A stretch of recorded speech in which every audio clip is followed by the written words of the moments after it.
Hello, this is David Bernstein, founder of the Jewish Institute for Liberal Values. I'm here with my usual partner in thought crime, Brandy Shafetkinsky. Hello, Brandy. Hey, David. And we have a special guest today, Fern Oppenheim. Hi, Fern. Hi, David and Brandy. Thanks for Fern. having me. Sure. Fern is the co-founder of the brand Israel Group. She's a longtime marketing hand specialist, guru, and is somebody I've gotten to know over many years who has done really important work in understanding how Americans, various segments of American society perceive and understand Israel, and then helping us to think through strategies that allow us to talk to those various segments. Now, Fern, before we get started, I have a confession to make. And it's a confession that I'm making on air because it doesn't really count if I just tell you in private, right? I think that's the spirit of it all. So for many years, Fern has come to speak to various groups about what her research findings are. And she's always been very guarded about not letting these PowerPoint decks go public because, you know, that can lead in the wrong hands and people can misinterpret the data. But one or two times I may or may not have like snuck into the computer and snagged one of your files. I never shared it widely though. I want you to know that. But it's because your data and your analysis of that data is so very valuable that I've always felt it extremely useful. And I would go back to it in my very stereotypish ways and look at your data again and remind myself of what it found. So you've always brought forth such important research to the table, and you continue to do so. And I've been grateful to be part of that conversation. Okay, I'm going to ask you a question though, now that I've shocked you with my confession of stealing your data. Fern, we've been looking at the more recent polling. You've been looking at the more recent polling. There have been Harvard-Harris polls, I think more than one in the last few months on perceptions of what's going on between Israel and Hamas. You've also been looking at the ways various segments of American society are looking at Israel and Hamas, and you've paid special attention to young people. Give us a bit of a historical perspective, maybe not going back hundreds of years before we had surveys, but what is your data? What have other studies shown us about how people, particularly the young people, are looking at the situation between Israel and its Arab neighbors? Okay, big question. So first, David, if you want any of our data from here on in, I'm making a public statement. Feel free to ask. Okay. And then in the interest of explaining the kind of work that we've been doing at Brand Israel Group, we started probably close to 20 years ago. And our goal was, we are a very small group of marketing and strategic communications people. And we wanted to look at Israel's image in the United States, the way that corporations look at their brands in terms of developing research-based strategy. So the research that we conducted through the years was not just to have data like Gallup or like Pew, which can be valuable, but we were doing our research in the interest of building a communications platform in order to enable us to engage Americans with Israel and create connection. And so we did two huge quantitative studies, starting in about 2010, and we tracked it through like 2016. And why that's important to this conversation is, I said it to David, I'll say it to anybody who listen, even as somebody who looked at the research, when October 8th happened last year, I said, wow, this is shocking. What is going on among young people in America that has them so virulently anti-Israel and pro-Hamas, not just pro-Palestinian? And what I think is a very useful exercise, our first big quantitative study, we called it a segmentation study, not just because we looked at every demographic group in the US, but because marketers segment a market based on attitudes toward their product or their issue. So for the very first time, we segmented attitudes toward Israel in the US, the whole market based on their attitudes. And we found what percent of the US are core supporters of Israel, what percent are unreachable, and what percent are in the middle. And marketers do this because it's always more efficient to target those in the middle, particularly those closer to your core. Mm-hmm.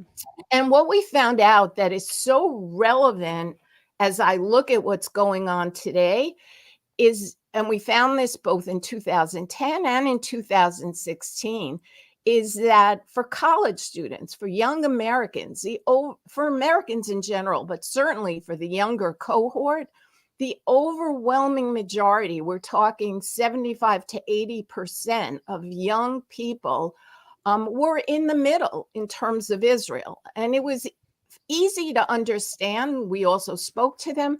It just wasn't their issue. It reminded me of what was happening in Northern Ireland when I was growing up. I understood a little, but it wasn't my issue, and I certainly would have been in the middle.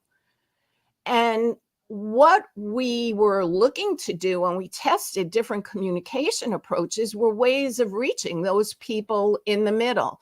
And advocacy was not the answer because the conflict wasn't their issue. What really, through testing, proved to be a viable approach was showing the human face of the society. These were people who really did not understand what Israeli society was like.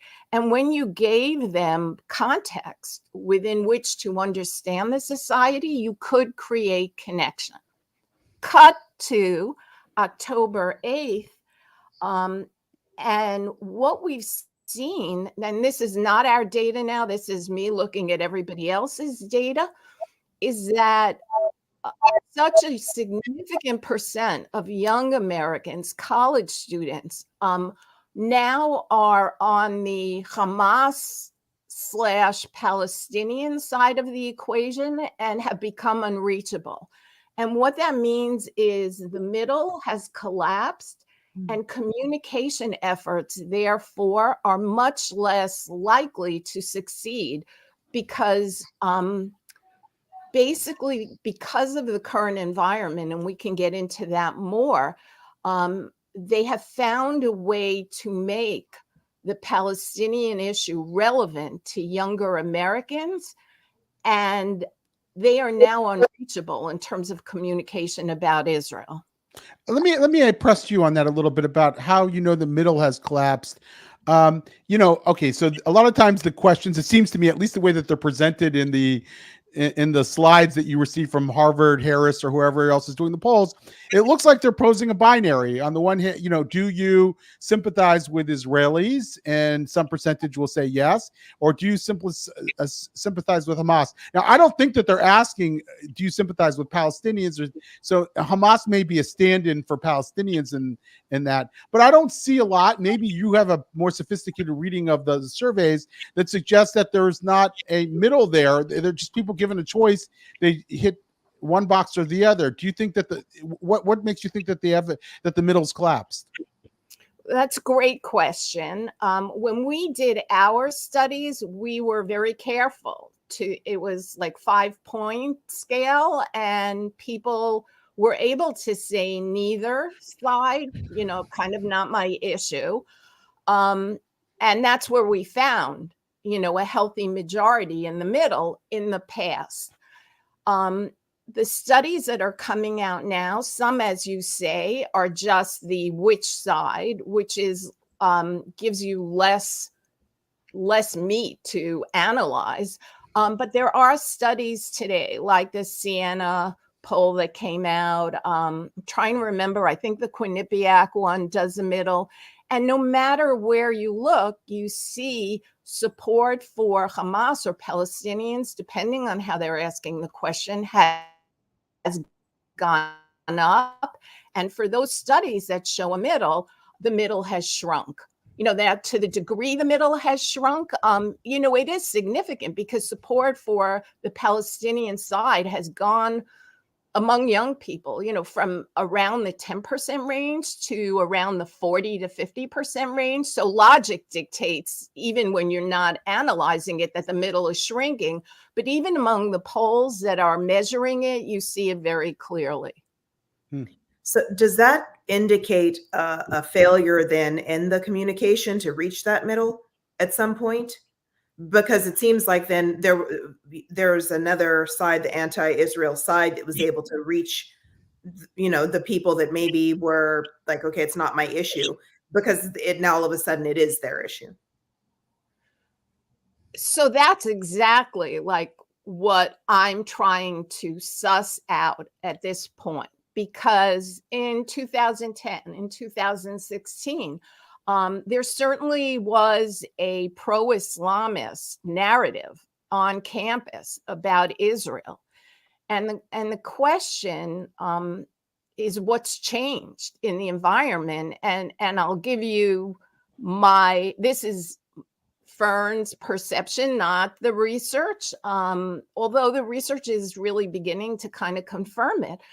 That the penetration of DEI and this binary narrative, where you're talking about Jews as white oppressors and Israel as a colonialist apartheid entity, to people who within the US, penetration of that binary narrative is large among younger Americans. They're the cohort that believes it the most. And now they have found a way to connect the whole Palestinian narrative to a binary that is very relevant to the young cohort.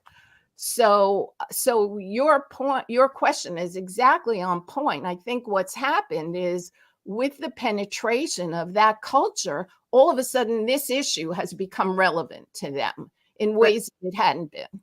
So does that mean that the again, the like our communication or the pro-Israel communication wasn't addressing maybe that, okay, putting the human face and humanizing the idea of Israelis and Jews is an important thing, but we weren't attaching ideology to that at that time, or that side wasn't attaching ideology to that side. And so this binary ideology came in and kind of took advantage of that gap.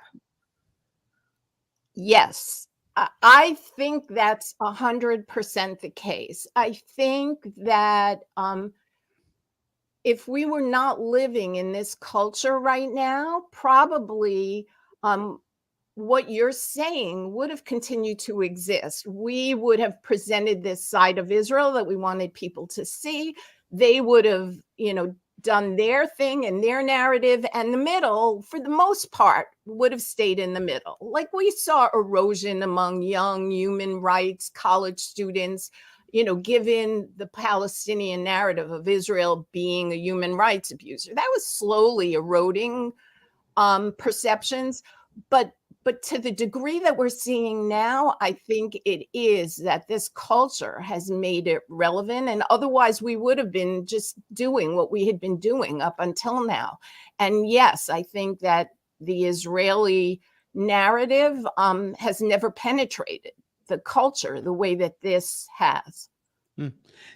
Dan, our producer, put a question up for us, and I think it's a good one. Are we seeing the middle collapse everywhere, or just on the question of Israel, Palestinians, Hamas? Again, this isn't coming, like my research has largely dealt with attitudes toward Israel, attitudes toward Jews, but I do live in the US, and, I think we're seeing an increasingly polarized society on so many issues. I think, like so many times in the past, Jews are the canary in the coal mine, but this isn't about us. I think it is about the fabric of our society being pulled apart by the polar ends. And, that brings me to another point, which is I think we need centrist Americans to be dealing with this every bit as much as people who are standing up for Israel and for Jews in the US, because I think it's symptomatic of the dynamic that Dan is pointing out. Yeah. A few years ago, the pollster Mark Mellman pointed out that on any given major public issue, the structure of public opinion looked like a bell curve, right? There was a big hump in the middle.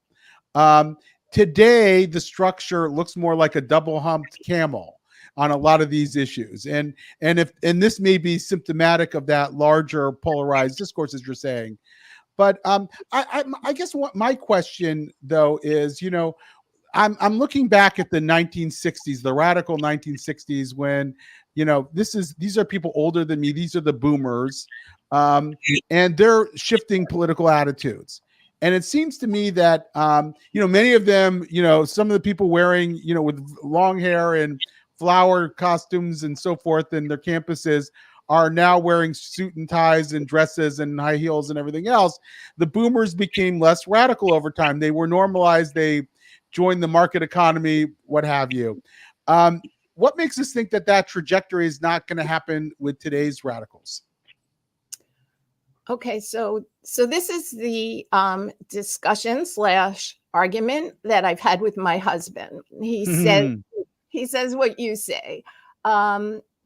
I disagree with your husband, just for what it's worth, but I want to play devil's advocate here. So, there are so many factors that go into this, but one of them is the degree to which we live in a different culture, and what is being taught to our children is different.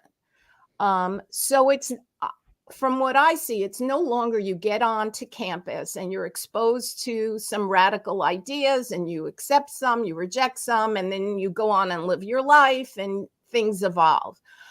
Increasingly, we're seeing this culture, the binary oppressor oppressed, being inculcated at younger and younger stages to the point where it's indoctrination. And I don't believe that people readily outgrow indoctrination. We're dealing with a horse of a different color. That's my big answer. I think there are other reasons why that may or may not be the case, but we're really dealing with mindsets that are being formed at very young ages. I think that, I agree with that. I think that we've seen quite a bit of that, like indicators of that. But I also think that there's a difference where in decades past, young people were kind of the radicals, but the adults, the grownups in the room, were kind of holding the line.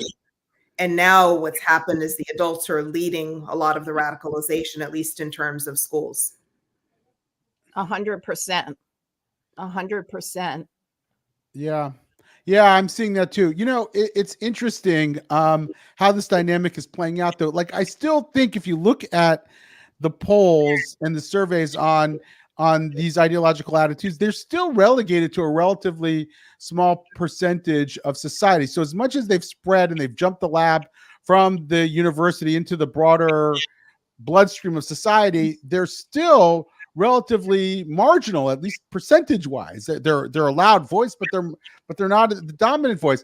Yesterday, I happened to speak to a group of Jewish teachers, a really significant group of Jewish teachers, and many of them were venting about their experience at their K through 12 schools, about DEI, diversity, equity, inclusion programs that are extremely hostile and ideological, and they're then forced to bring these very radical DEI programs to their students in various ways. And there's a lot of anger there. And these are mostly liberal teachers in a very blue school district. And so I'm always reminded that once you sort of expand the scope of reference, how most Americans are quite moderate. Now, that doesn't seem to hold up for this younger generation, and maybe that's the issue here, is that, yeah, you can look at that latest poll, I don't remember who did it, and find 80% plus of Americans sympathize with Israel over Hamas and the Palestinians right now. But what you're really doing is saying that that's not the case with young people, right? So two things. First of all, regardless of the percentage, however high or however small, in virtually every poll that you look at, it's a linear line from the youngest to the oldest in terms of negative attitudes toward Israel, which doesn't bode well. And then the other really alarming data that is beginning to come out is, for the first time in tracking history, young people are showing more anti-Semitic attitudes than older people. And the two of those things combined is discouraging. And I hear what you're saying about pushback even from liberal people. And, my hope is that that wins the day. But I think we'd be naive if we weren't looking at that lowest end of the rung as it potentially represents the future attitudes in this country, and the people who will control aid to Israel, the people who will be making decisions about Jewish populations. I mean, I historically have seen the negative attitudes toward Israel among younger people, but to see them against Jews has to start to raise a red flag in terms of what we're doing. And the thing that strikes me about this oppressor-oppressed ideology is how Jews kind of get a double ding. In the United States, we can be part of the white oppressor group. And oh, by the way, Israelis are part of the settler colonialist thing and hitting us from the Islamist part of this ideology, which I also think allows for more violent and radical expressions. So I agree with you, Fern. My pessimism comes from not numbers, but who's controlling policy. So even if the more radical voices are smaller in number, if policy is being set to appease them, then it's causing damage, and that it's dangerous. And that's a bit of what I see whether they're small in number, the fact is these radical groups are forcing Jewish students into hiding. And the powers that be, even if they're more moderate, not saying they are, but even if they are, they're not doing anything about that. So true. So true. I'm a child of a Holocaust survivor, and you hear it again and again. It's the people who did nothing, the people who didn't speak up. So you're right in terms of absolute numbers, even if it's small. If we have a significant percentage of the political arm, the civilian arm that just are not going to speak up, it's not a good sign. So what urges them to do that? I guess what is the conversation or the communication to be had with that segment to get them to do something? To the middle. To the people, to the adults in the room, right? To the people who agree with us but have been silent too often. Like for the people that you spoke with, the group of educators you spoke with, David, they may agree with us, but are they still following through with policies that they know are dangerous and harmful, or do they have the ability to stand against those policies and not enact them? Yeah, I when I posed those questions to them, one woman immediately said, I was targeted for doing that. And you could see on their faces, like they know they're up against a juggernaut. And I said, I hate to tell you, this is bad news, folks, that either we're going to live with this stuff permanently, or there's going to be a group of people who organize around it and oppose it. And they're the people who are putting themselves on the front line. Good news is that unlike Natan Sharansky in the former Soviet Union, you're not going to be disappeared. The bad news is you may face some consequences professionally or socially. So, but I think that, but so they're clearly, I mean, they know what they have to do in some sense, and know that it's almost impossible to succeed, at least in the first round. But I want to go back to this idea of sort of the strategic. Add one thing to what Brandy said, because you were asking like what we can be communicating. And I think to the extent we position this as a Jewish issue against anti-Semitism or anti-Israel, we do a disservice to ourselves and, more importantly, to the United States of America. And this is a very un-American ideology, forgetting us.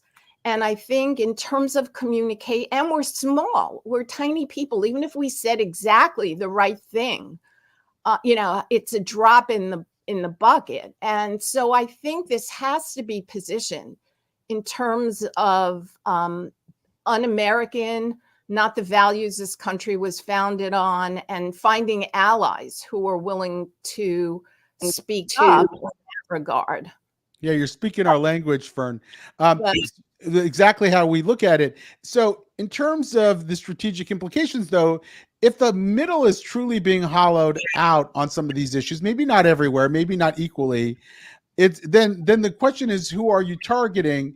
And I guess I'm wondering, like, you see what's happening with the two political parties, right? They're both going after their bases now. Like, they seemed more concerned. Maybe they'll pivot as the elections get closer. But you're seeing this in elections now, that they're not going after the middle in the same way. Maybe that's because their real goal is to energize their bases in a way that used to not see in elections.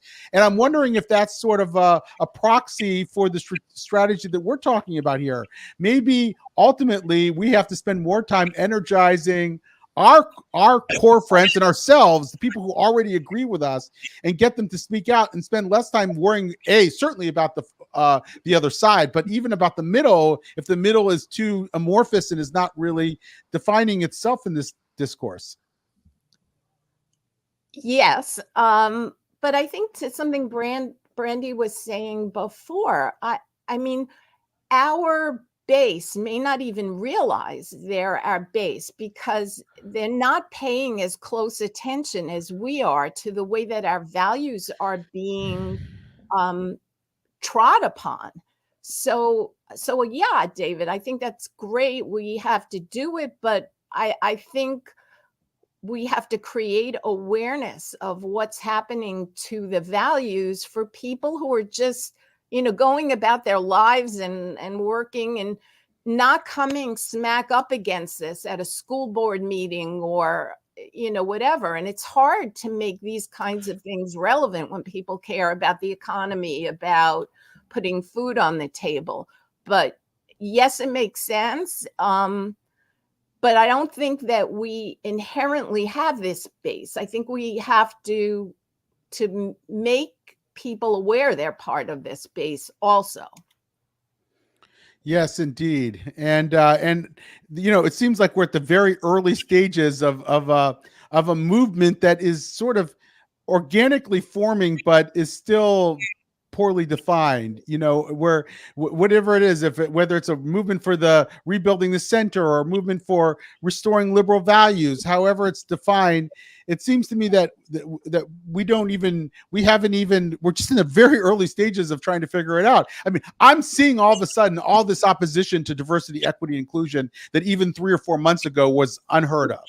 And so something's been unleashed in our culture that's created, the backlash is unleashed, but it's not being organized in a way that with, people with your expertise helping us message and doing focus groups. Like I've very few focus groups, as far as I can tell, have been done on any of these issues where we can say, oh, now we know how to communicate this to various segments. And I feel like we need help there. By the way, if anybody with deep pockets is listening to this podcast and wants to do the right thing, I mean, helping us do some of the market research to figure out how to take and marshal this energy and figure out how to communicate it effectively to various segments. I mean, by all means, we're right here. We're ready to do it with you. So anyway, that's my little commercial break. But so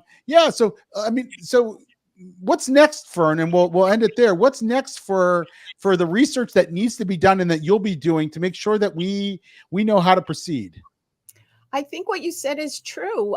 I'm looking to find explicitly what's going on right now, so we know what more we need to probe. We need to understand what will move the people who are in the middle at this point, what will move them to be concerned about the issue. And then once they are, what we can communicate to help them overcome those concerns. But I agree with you. We're at the beginning stages, and I think it's a hugely complex issue, and we really have to suss out exactly what's coming from where and understand it even before we can develop questionnaires and approaches. It's, research can easily be garbage in, garbage out. And I think we really have to drill down and develop a questionnaire and get at what is going on and what we can do to affect change. And it's daunting, Yeah. Yes, it's daunting, but I've been calling it a dual narrative. On the one hand, we're seeing the backlash take shape and we're seeing people finally speak out. And on the other hand, we're seeing the most radical segments double down on everything that they're doing, institutionalize themselves, get themselves into schools, turn schools into platforms for performance. It's that. So those two things are happening at once that are almost, it's like it was, so there's opportunities and there are challenges that are both intensifying at the same time. And that's for groups like ours, and we're almost unique in this space. Figuring out where to put our energies is always a constant battle. Well, listen, I'm so glad that you're a partner with us in this endeavor, that you're doing a lot of the research that needs to be done, that you're thinking a lot about this from a rigorous analytical perspective that needs to be done. And we're going to be continuing the conversation and doing more of this, with you, Fern. We'll bring you back on. We'll have live stream events where you're helping really go in depth in some of the research as you develop it. So thank you for that. Thank you, Brandy and David. You guys are doing God's work. You're really out there, seeing what's going on, seeing what you can do to affect change. And, from my perspective, you were the first ones who recognized the degree to which this was going to be affecting our community and the country. So happy to always partner with you. Okay, great. Well, we appreciate that. We're going to be moving this podcast to 1 p.m. on Fridays. It's not every Friday, but it's a lot of Fridays. So 1 p.m. Eastern time on Fridays. It's been at noon. So just please take a note. But obviously, you can always watch it on YouTube or your favorite podcast app. So thank you, Fern. Thank you, Brandy. And Shabbat Shalom, everybody. Shabbat Shalom.